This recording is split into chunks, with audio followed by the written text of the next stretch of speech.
selama-lamanya sampai wafat. Jadi ingat tuh, berarti mohon maaf, sholat tarawih di masjid bid'ah. Nah, sholat tarawih di masjid bid'ah. Kalau yang mau mengikuti Rasulullah, Bapak sholat tarawih di mana? Nah, bid'ah lu. Coba, Rasulullah sholat di rumah. Bagaimana ini? Jawabnya, puyeng aja. Sambil makan biar lakukan ya. Ayo. Puyeng tadi Pak. Semangat enak. Nah, diam dulu biarin saya ngomong nih. Sambil makan ya. Rasulullah SAW nggak keluar 3 hari. Konon Siti Aisyah, konon bahasanya Aisyah itu malamnya itu 21, 22, 23. Ini malam Asrul Awakhir 21, 22, 23. Di malam ke-24 nggak keluar lagi Rasulullah SAW. Nah, lalu ditanya sama sahabat, ya Rasulullah, kenapa kok nggak keluar lagi tuh? Padahal manusia di malam ke-24 itu jamaah udah pada nunggu Pak, udah pada nungguin Rasulullah biar sholat. Gimana ya kita sholat yuk? Kok Rasulullah nggak keluar sampai wafat, sampai hari terakhir nggak pernah lagi keluar. Lalu ditanya sama seorang sahabat namanya Irbad bin Syariah. Ya, kata Irbad bin Syariah, ya Rasulullah, lam yakhruj, kenapa kok nggak keluar lagi? Padahal para teman-teman, para sahabat udah nungguin. Sahabat udah pengen tahu ini kita sholat tadi apa enggak kan gitu. Apa kata Rasulullah? Inni khasyitu an tufarradu alaikum. Saya khawatir itu sholat nanti dianggap wajib. Makanya saya nggak keluar lagi, kata Rasulullah. Mohon maaf ya Pak, yang sunnah di kita belum tentu sunnah di Rasulullah. Contoh, kalau kita sholat malam atau sholat tahajud itu sunnah. Kalau Rasul sholat malam itu wajib. Rasulullah nggak boleh nggak sholat malam, pasti sholat malam. Gitu. Nah kalau Rasulullah keluar terus-terusan, kata Rasulullah, inni khasyitu an tufarridu alaikum. Saya takut ini bakal dianggap wajib. Makanya saya nggak keluar. Lalu kata Irbad bin Syariah, lalu bagaimana? Bismillah. Silakan kau sholat macam-macam. Sholat aja kan silakan. Ada yang di pojok, ada yang di tengah, ada yang di pinggir, ada yang di barisan paling depan, ada yang di belakang, ada yang di pengimaman, ada yang dekat kamar mandi. Semua begitu sholatnya terpencar-pencar. Hatta kata Rasulullah sampai kedengaran itu, falamma asbaha qal hatta tajuzu'in, seperti berisiknya sholat malam itu pada Ramadan yang Rasulullah yang di malam ke-24 itu kayak suara tawon. Gimana caranya suara tawon, gimana ngomong gitu, saking banyaknya orang yang terorganisir gitu. Nah, saya hadis itu sampai Rasulullah wafat. Ya Pak ya, sekali lagi hadis itu sampai Rasulullah wafat. Saya loncat setelah Sayyidina Abu Bakar Siddiq masih kayak Rasulullah sholatnya. Salat malamnya terpencar-pencar, mufarraqah, di mana-mana ada, di mana-mana ada sholat sendiri. Lalu datang kharajta ma Umar bin Khattab fi Ramadan ila masjid. Lalu pada masa Sayyidina Umar bin Khattab dalam Ramadan di dalam salat masjid, ketika di satu masjid di dalam Ramadan, masjid Rasulullah ini.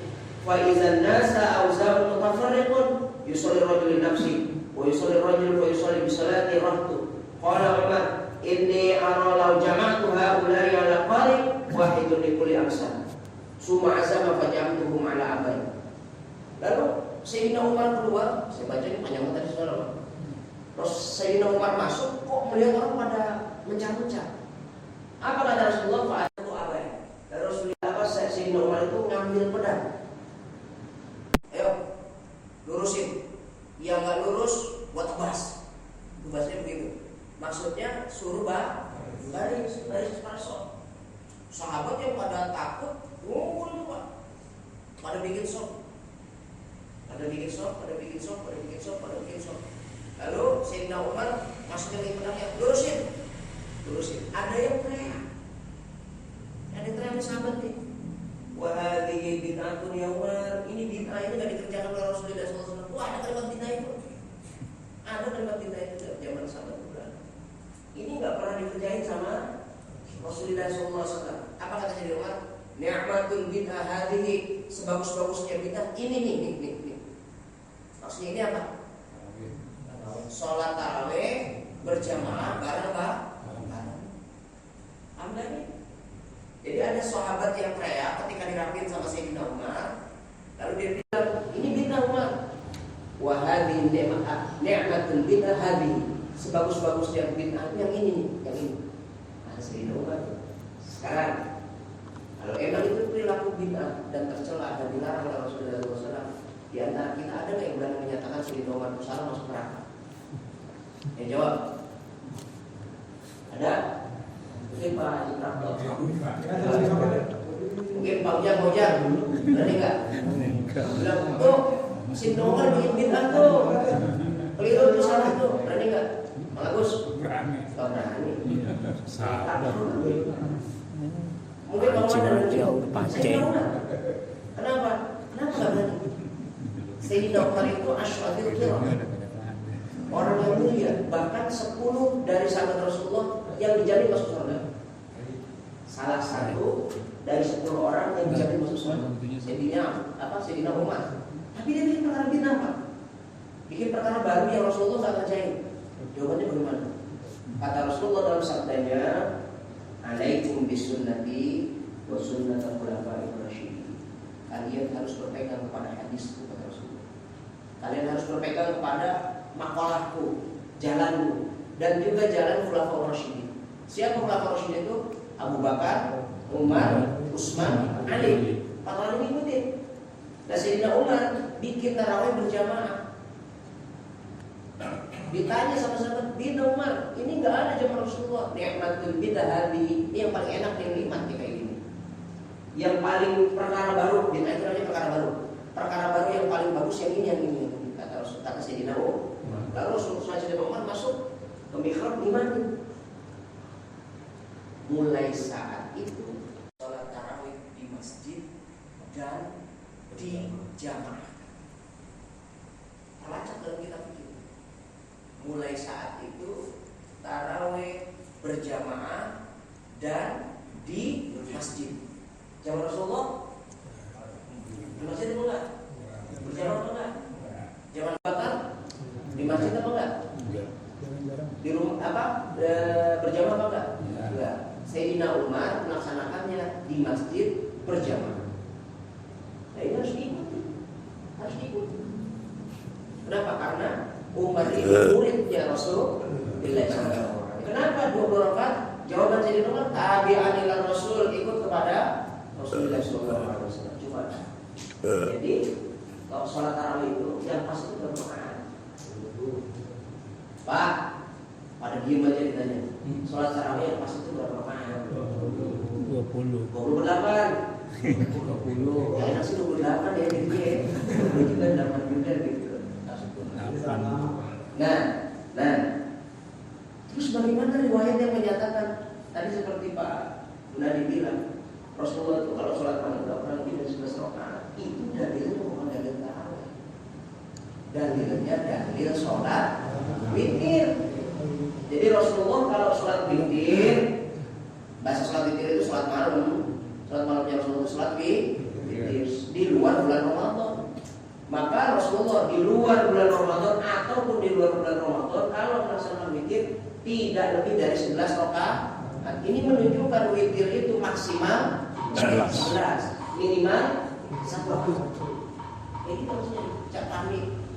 Kenapa demikian? Karena Rasulullah baik di luar Ramadan ataupun di bulan Ramadan tidak pernah, kalimatnya tidak pernah sholat lebih dari 11 rakaat. Sekarang kalau harus ditanyakan, dan ini itu dalil. Kalau kita tanya begini, kalau begitu Rasulullah sholat tarawih di bulan Ramadan juga dong. Kan kalimatnya begini, Rasul tidak pernah lebih ketika sholat malam 11 rakaat baik di luar atau di bulan Ramadan. Berarti ada Ramadan di bulan selain Ramadan. Ada tarawih di bulan Ramadan. Padahal tidak begitu. Maksudnya witirnya Rasulullah baik di luar bulan Ramadan ataupun di bulan Ramadan tidak lebih dari 11 rakaat. Gitu ya Pak ya. Paham ya? Nah, ini menunjukkan pertama-tama sholat tarawih ini dikerjakan oleh Rasulullah SAW 20 rakaat, lalu dikerjakan oleh Sayyidina Abu Bakar juga 20 rakaat. Cuman pada Abu Bakar dan juga pada Rasulullah SAW, mereka mengerjakannya tidak di dalam masjid, akan tetapi di dalam rumah. Kan itu ya. Baru mulai pada Sayyidina Abu Bakar, pada Sayyidina Umar mengerjakannya di masjid. Mohon maaf, dalam literasi agama, dalam kitab-kitab fikih, ada risalah, ada kitab namanya Risalah karangan Imam Syafi'i. Itu kitab usul fikih. Ternyata yang banyak membuat perkara baru yang di zaman Rasulullah SAW ada, itu Sayyidina Abu Bakar, Sayyidina Umar. Contoh, pada masa Rasulullah, pada masa Abu Bakar Siddiq, kalau ada orang mencuri seperempat dirham, seperempat dinar itu nanti itu ya Pak, dinar itu 4,25, 4 seperempat ya, 4 seperempat gram emas. Jadi uang dinar itu 1 koin itu 4 gram lebih 25, jadi 4,25, jadi 4 seperempat gitu ya. Nah, itu kalau ada orang mencuri seperempat dinar, dari 4,25 dibagi 4, berapa itu? 1 ya, 1 lebih dikit gitu, 1 gram lebih dikit aja. Dia mencuri, ketahuan, maka di zaman Rasulullah potong tangan. Di zaman Sayyidina Abu Bakar potong tangan. Makanya di masjid Makkah itu ada namanya Masjid Qisas. Ingat ya berarti? Masjid Qisas tahu Masjid Qisas? Udah pernah sana ya? Masjid Qisas itu masjid untuk menghukum orang. Sampai tahun 2003 itu masih dibuka. Sampai sekarang udah tidak dibuka lagi. Jadi kalau ada orang-orang yang melakukan perzinahan, penjudian, lalu pembunuhan, itu Qisas namanya Masjid Qisas. Dipotong tangannya, ya, tarik, potong. Habis ini potong, Satu gini menjadi sini ya, ini masuk pergerakannya. Dipotong pergerakannya, ditarik dulu, tarik, dipotong, habis dipotong dimasukin minyak panas. Dia berhenti. Itu zaman Rasulullah. Di zaman Abu Bakar juga begitu. Ternyata di zaman Sayyidina Abu Bakar Umar bin Khattab banyak pencuri dan tangannya berpotong semua. Berpotong mana lagi nih? Sayyidina Umar repot. Lalu Sayyidina Umar memerintahkan sahabat Rasulullah SAW, Salman Al-Faris, untuk bikin tempat kurungan. Tempat kurungan namanya Sijen, Sin, Jim, Nun, Sijen Nun. Ya, dibacain sekarang kan? Ya. Jadi kalau ada orang motong, ada orang mencuri seperempat dinar, jangan potong tangannya dulu, masukin penjara. Masuk ke penjara, jangan kasih makan, tapi kasih minum. 3 hari jadi kasih makan, lemes nggak dia? Lemes. Tobat atau enggak? Tobat baru keluar. Zaman Rasulullah belum ada. Zaman Abu Bakar nggak ada penjara. Kira-kira di antara kita ada tidak yang berani menyatakan hukum yang dikerjakan oleh Sayyidina Umar bin Khattab keliru, salah, dan dia masuk neraka? Ada salah itu? Ada nggak kira-kira? Jadi bang, saya katakan di dalam Islam ada penjara itu di Sayyidina Umar. Sayyidina Umar. Maaf ya. Al-Quran. Bapak jangan sembarangan dulu. Bentar-bentar ngomong bid'ah. Hati-hati nih. Saya kadang-kadang kalau ada orang ngomong bid'ah itu kuping saya panas sedikit gitu loh Mas. Jadi dia nggak ngerti. Jadi mohon maaf, terminologi bid'ah itu harus dipahami.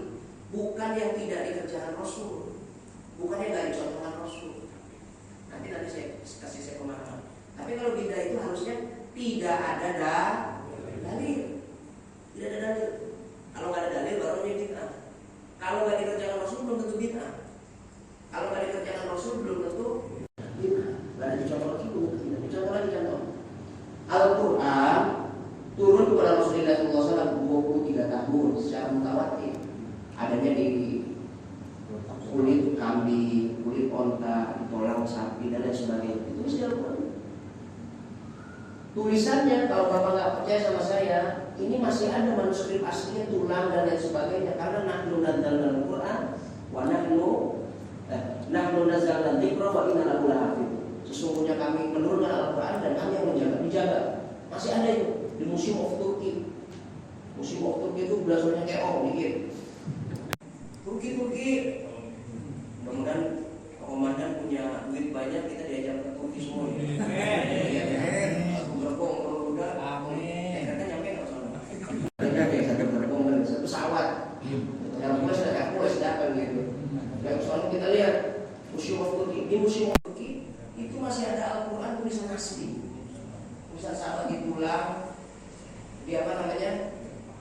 Di kulit, di pelepah-pelepah kurma. Itu ada hurufnya, nggak ada titiknya, nggak ada harokatnya. Jadi kalau begini ada satu di bawah namanya, kalau di atas satu namanya, kalau di atas dua namanya, kalau di atas tiga namanya. Tahu kan titik? Ini nggak ada titik. Sekarang begini, apaan itu? Ini juga sama, nggak ada titiknya semuanya. Sama sekali nggak ada titiknya. Jangan ngomongin harokat ya Pak. Gak usah ngomongin harokat, nggak ada titik. Yang begini nih, ini namanya apa? Jim. Kalau nggak ada titiknya, kalau titiknya di atas, jim, ada titik di bawah, h nggak ada titiknya, kalau titiknya di atas, itu nggak ada. Al-Quran asli itu nggak ada.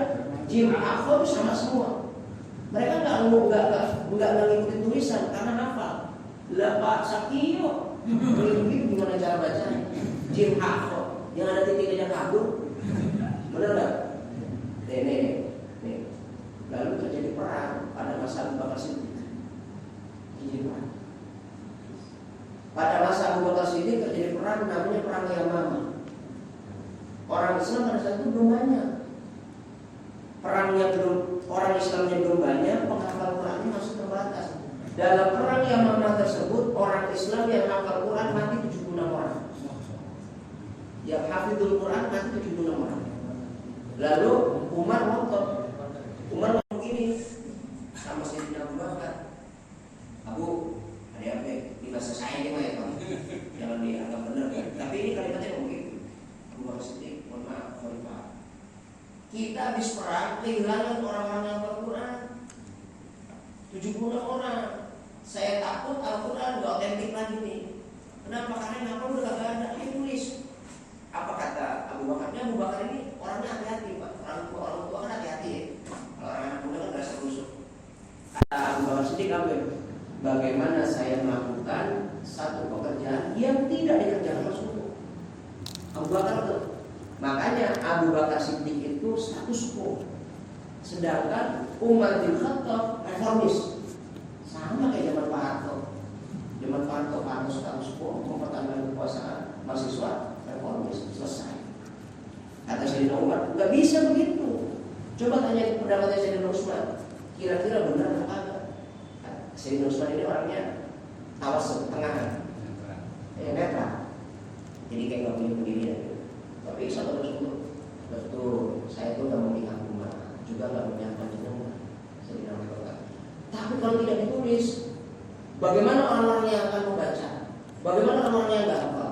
Tulis dalam satu mushaf. Ditulis dalam satu mushaf, namanya Mushaf Utsman. Karena yang punya komandan Sayyidina Utsman. Jadi rasulnya Rasul Utsman. Mohon ya Pak, Bapak boleh pegang Quran yang sekarang.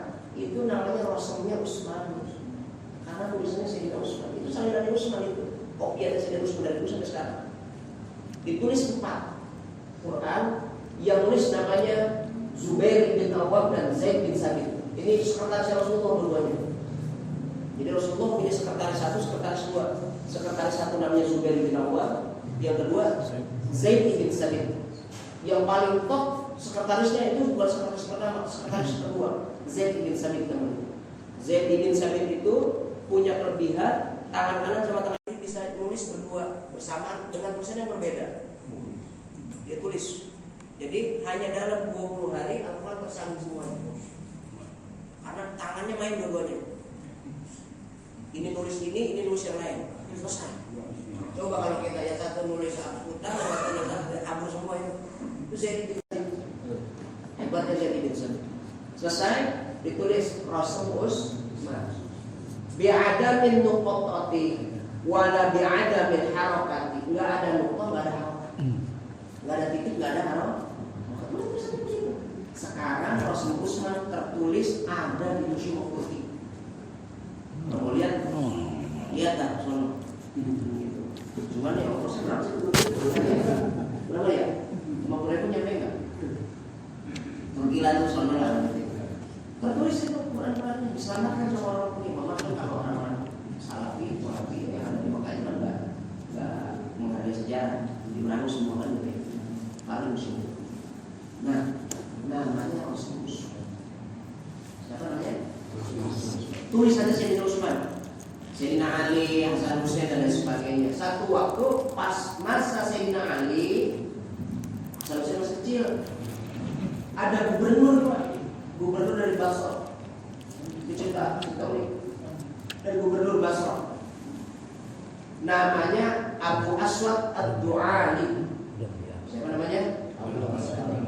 Ya Sayyidina Ali, jangan sampai kita bilangnya cuma sama Presiden Amerika dan Cina doang. Ini ada gubernur yang ditunjuk sama Sayyidina Ali namanya Abu Aswad Ad-Du'ali. Siapa namanya? Abu Aswad Ad-Du'ali. Abu Aswad tadi ngobrol sama anaknya. Anaknya memandang langit. Di langit lagi banyak bintang, lagi banyak bulan. Bulannya ada, bintang lagi banyak. Dia ngomong begini, ma ahsanas samai. Itu nun pertama kata. Pokoknya kalau gue yang dimana gue ngomong nih. Ini ilmu tata bahasa Arab ini, ilmu grammar bahasa Arab. Itu anak ngomong sama bapaknya begini, ya Aba, ma ahsanas yang menghiasi langit. Maksudnya begitu. Lalu kata bapak, kalau menghiasi langit nggak boleh di fathah, harusnya ma ahsanus samaa. Lo kan bingung kan? Ya udah pasti bingung loh, makan hati lu. Jadi kalau dia kan nanya, Bapak, kalau bahasa Indonesianya, siapa yang menghiasi langit? Maksudnya Allah. Itu nggak boleh, nunnya di fathah. Nggak boleh ma ahsanas samai, nggak boleh. Karena nanti maknanya berbeda, artinya berbeda. Harusnya bagaimana? Ma ahsanus samaa. Sama itu jadi maf'ul. Gitu. Ma ahsanus sama.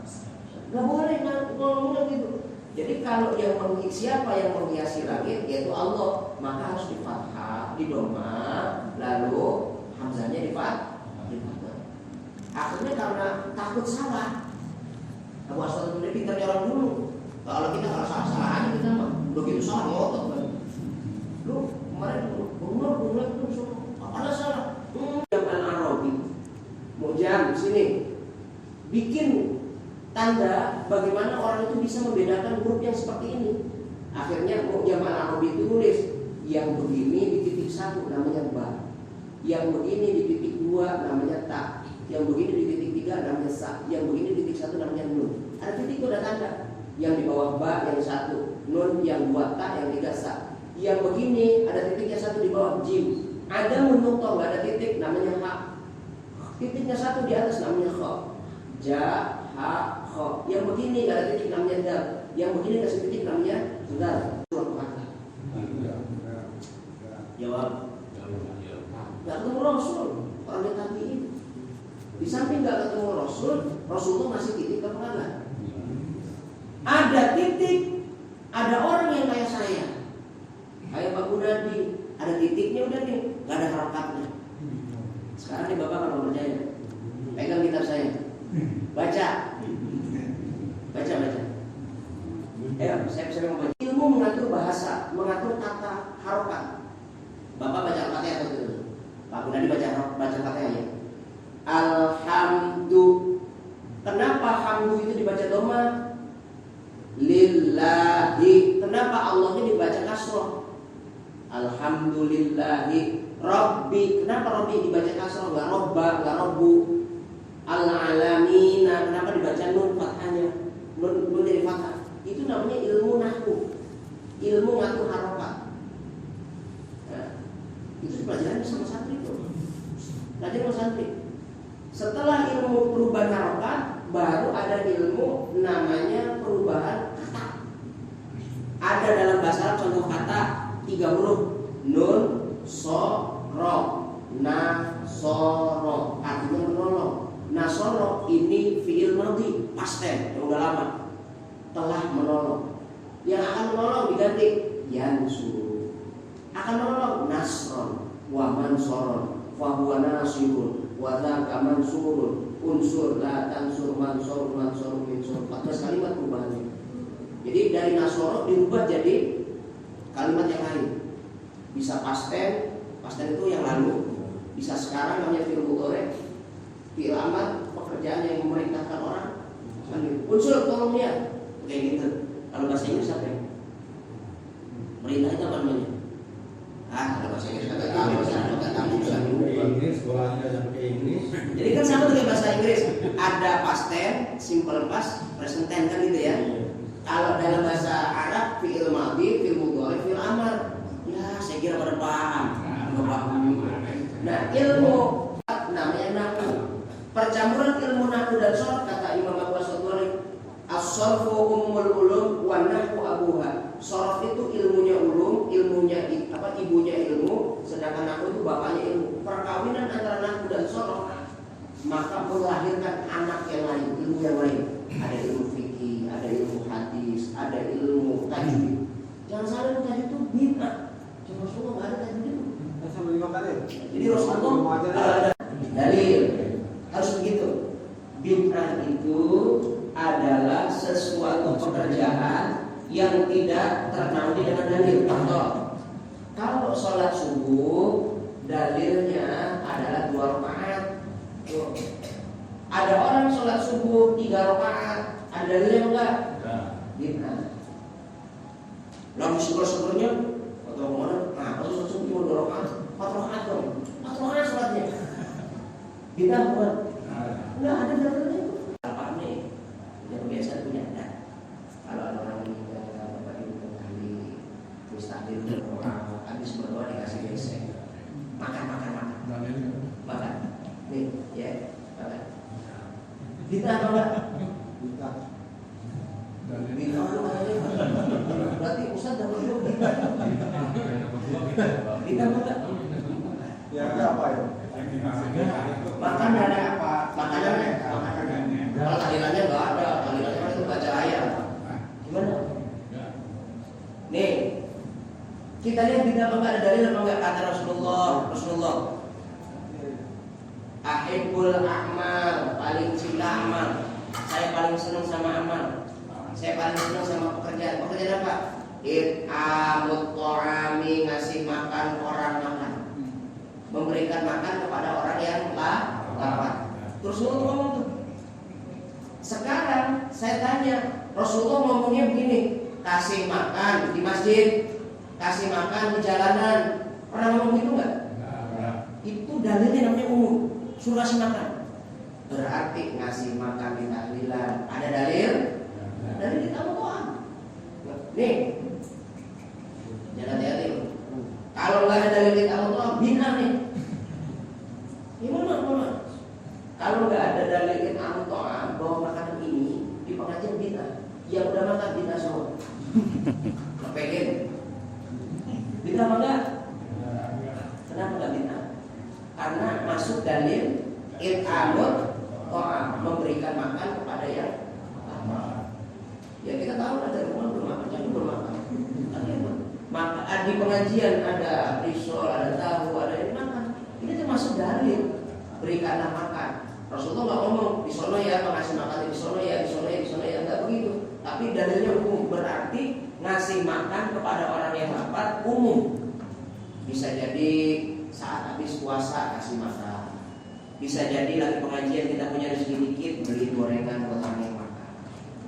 Sekali-kali kalau nasi padang enak dulu. Sekali bertakziah 2 kali kepada 2 orang. Satu Ummu Sulaim, yaitu namanya Anu Jafar.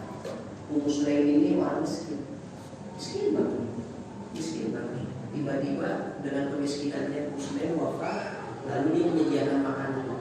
Rasulullah boleh kerasa, nggak dikasih minumnya nggak mau, langsung nengos. Tapi satu waktu Ali Jafar meninggal nih, terus Jafar orang kaya dia. Undang datang tasnya, ketika tasnya nggak ada apa-apa, kata Rasulullah, ayo bikin makanan. Ada tamu dari subuh gimana?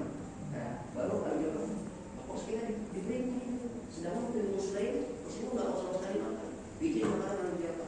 Ini menunjukkan bagi orang yang punya keluasan rezeki jatuh sedekah. Rokok.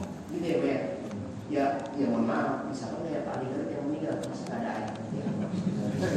Bisa ya, kalau yang meninggal mohon maaf, orang yang miskin nggak ada makanan wajar. Ya. Wajar. Aneh tadi muslim dengan kerja. Nah jadi posisikan Pak. Kalau misalnya bapak diundang sama orang yang pas-pasan nggak ada apa-apa, terus terima. Intinya doain. Tapi kalau ada orang kaya nggak melakukan seperti yang disampaikan Rasulullah itu, ya kebangetan juga. Kebangetan juga. Masa bersedekah aja nggak sekali ya, seperti itu. Nah itu seperti itu ya. Nah itu seperti itu. Jadi ada sabda Rasulullah begini. Tadi jadi rekam ya. Jadi maksudnya terlalu berapa? Kenapa saya katakan? Tapi ini khusus saja. Dari Rasulullah SAW ada versinya Sayyidina Umar. Maka yang mana harus kita pakai? Boleh bapak pakai versinya Rasulullah, boleh. Saya kembali ke tarawih ini, boleh. Tapi versinya Rasulullah SAW unik. Rasulullah kalau sholat malam itu enggak baca isya pas. Nanti tidur dulu, habis sholat isya tidur dulu Rasulullah tuh. Tar setengah 1 bangun sampai subuh. Salahnya sampai subuh dari setengah 1 lah, jam 1 lah, jam 1 sampai datang waktu sahur, terus dulu tarawihnya. Sekarang bapak ikut siapa ini? Saya tanya, ikut Rasulullah. Oh, pokoknya 8 masih di rumah mana? 8 apa? Nah, iya nanti kan ikut siapa lu? Lu nanya ikut siapa? 8. Daripada 20 ngerendeng mulu mending 8. 8 udah gitu pakai ceramah. Nah lu. Nah kan? Mohon maaf deh. Yang 8 bukan 8 11 ya? 11 pakai ceramah. Nah ceramah emang Rasulullah ceramah itu. Jadi normal ceramah. Makanya kalau ngaji yang beneran dikit gitu biar paham. Gunung teriak-teriak gitu, terawihnya 8 di masjid kita pakai ceramah kita. Terus yang bener yang mana? Udah, sekarang nggak usah bilang begitu Pak. Sekarang Bapak terawih 8 atau 11 itu ada dalilnya. Terawih 20, dalilnya sahih juga. Ya benar udah. Jadi kalau misalkan di Nurul Huda 20 dalilnya.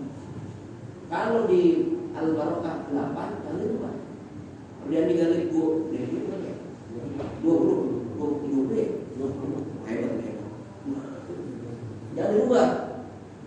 Di Al-Falah 8. Kenapa? Jadi dia melayani segmen-segmen tertentu. Misalkan Bapak cocoknya 20 kalau bermuda. Pak Bejo cocoknya 8. Ya di Al-Barokah. Silakan itu enggak apa-apa. Tapi yang 8 harus pegang dalil. Yang 20 juga harus pegang. Dan jangan cuma lu tarawih berapa? 20. Lu berapa? 8. Oh, yang benar 20 bukan 8. Dalilnya mana? Wah, gue pernah denger. Pernah denger dong. Kenapa gue juga pernah denger? Tapi nggak pernah keluar dalilnya. Nah ini bahaya. Nah kalau dengan yang saya bacakan tadi kan sudah jelas 20 dan 8 itu semuanya dari memang Rasulullah tidak pernah di luar Ramadan ataupun dalam bulan Ramadan melaksanakan 11 rakaat, nggak pernah. Walaupun dalilnya witir, ternyata witir itu kan dianggap sebagai sholat. Cuman bedanya kalau sholat malamnya Ramadan ada namanya tarawih. Berarti Rasulullah itu mengerjakan 20 sholat rakaatnya, tarawihnya 11 di Ramadan. Berarti berapa? 21 Rasulullah. Ibadah Ramadan. Jadi kita sanggup kan kira-kira? Pak berarti tahun ini 31. Sanggup? Sanggup kita gimana pada bubar. Ada misalnya makin tambah aja ini. Maju. Enggak apa-apa Pak. Enggak apa-apa deh. Ingat-ingat ya omongan saya. Di akhir zaman megang agama atau menjalankan agama itu kalau qabid alal jima, megang agama itu seperti megang bara di tangan kita. Kalau kita pegang kebakar itu agama, tangan kita kebakar sama agama. Kalau kita lepas mati agama itu padam. Nah Bapak lagi ngamanin ini 20, makin lama makin habis itu lagi kalau qabid alal jima. Seperti megang agama itu lagi megang barang. Siapa yang paling top, yang paling kuat?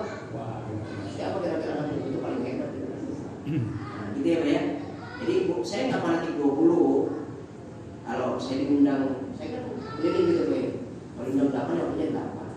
Kalau saya masih sempat di rumah belum nggak ada kolak, nggak ada makan, terang itu saya sampai 20. Kalau nggak ya nonton. Ya, mohon maaf ya, mohon maaf. Sekali-kali terawih 20, selama ini 8 gitu. Yang 20 terus. Tapi kalau bangunannya harus tetap di sini. Nggak boleh keluar. Paham ya Pak ya? Jadi kalau sholat tarawih muter. Muter saya muter. Pernah satu waktu saya sholat sunnah tarawih itu dapat 5 jam, dapat ceramah kultum. Kultum itu di Bantar Jati Center. Bukan masalah dengarnya ini, bukan masalah dengarnya. Nih, Bangun pagi. Siti Fatimah, dengerin. Siti Fatimah, mohon maaf Pak. Siti Fatimah itu anaknya Rasulullah SAW, tapi waktu itu paling tragis. Matinya kejepit itu. Jadi ada sahabat pada perang dan Siti Fatimah digejot di pintu. Wafat. Lalu Baru tahu deh mati gitu. didongeng sama Sayyidina Abu Bakar. Abu Bakar, Abu Jahal Al-Ghifari ditolongin, dibersihin, dirapiin sama Sanusen. Lalu dikubur. Ketika mau dikubur, mama ternyata bumi itu ngomong nih, saya kata bumi, undur ilayya bi'aqli, ana muhayyan nakli, ana sarirul manaya kapsar misli. Boleh jadi itu Fatimah bulus langsung di atas perut saya. Kata bumi, hari ini saya lihat. Lalu kata Abu Dhar Al-Ghifari, tahu nggak bumi yang mau masuk situ siapa? Ini putri Rasulullah SAW yang paling mulia. Coba buka, nggak mau sebelum saya mendengarkan Anda, sebelum saya mendengarkan nama Allah. Abu Dhar Al-Ghifari, Allahu Akbar, bukan kupingnya tapi kita anak. Allahu Akbar, Allahu Akbar. Agak selalu takut. Akhirnya Siti Fatimah baru bisa diturun. Tadinya bumi itu bukan nolak bahasanya. Bumi itu memberikan peringatan kepada semua manusia maksudnya. Lalu baru bisa diturun. Ini Bapak bisa dibaca dalam kitab At-Tashrif Syarhul Islam. Itu ada ternyata. Nah mulai dari saat itu bagi orang-orang Ahlussunnah wal Jamaah, orang yang wafat di azan.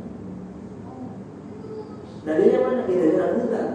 Abu Dhar Al-Ghifari itu sahabat. Jadi siapapun sahabat Rasulullah, kalau kita minta petunjuk kepada sahabat Rasulullah, maka akan dapat petunjuk kepada siapa saja. Walaupun sahabat itu, mohon maaf, jelek-jeleknya sahabat, mohon maaf, yang paling bodohnya sahabat, yang paling jeleknya sahabat. Kalau kita minta petunjuk sama sahabat, minta dari semua sahabat, pasti ketemu. Abu Dhar Al-Ghifari ini orang soleh, orang luar biasa, sahabat pilihan. Satu waktu itu saya ceritain kapan Abu Dhar Al-Ghifari soleh biasa. Dalilnya adalah Abu Dhar nggak ada, cuman bangsanya belum ketemu. Urusan kan dia nggak Tangguh karena lupa. Allahumma barik lana wa barik. Wassalamualaikum warahmatullahi wabarakatuh.